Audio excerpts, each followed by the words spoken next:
পেঁয়াজের থেকেও বেশি। আমি ভাবছিলাম যে জিলাপিতে এত পেঁয়াজ দেয়, তো মানুষের পেঁয়াজ যেটা মনে থাকে সেটা আরো কিভাবে বেশি হয়। আসলে মানুষ এখন মানুষের ক্ষতি করার জন্য যে চেষ্টা করে, মানুষ এখন মানুষের ভালো দেখতে পারে না, এটা আমার মনে হয় অভিধারণা। হ্যাঁ, মানুষ মানুষকে এই খোঁচাখুচি, এটা নিয়ে কথা শোনানো, ওইটা নিয়ে কথা শোনানো, একে অপরের পিছনে লেগেই থাকে। এটা মানুষের বদলাতে হবে আসলে। আমি জানি না মানুষ বদলাতে পারবে কিনা, তবে মানুষের মনের প্যাচ না থাকাই ভালো।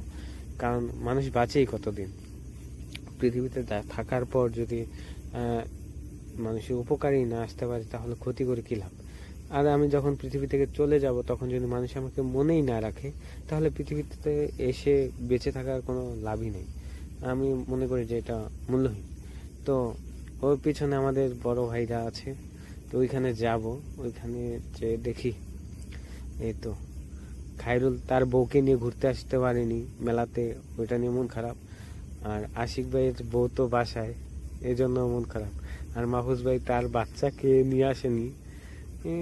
ভাবছে অনেক ভিড় হবে, কিন্তু ওইরকম ভিড় হয়নি। যদিও পয়লা বৈশাখের দিন তো বৃষ্টি হওয়ার সম্ভাবনা, সেজন্য আমরা বেলপুরি খাচ্ছিলাম। এটা হচ্ছে ডক্টর ইউনূস, সাবেক রাষ্ট্রপতি না প্রধানমন্ত্রী। আশিক আশিক ভাই, মাহফুজ ভাই, তো আমরা খাওয়া দাওয়া করছিলাম।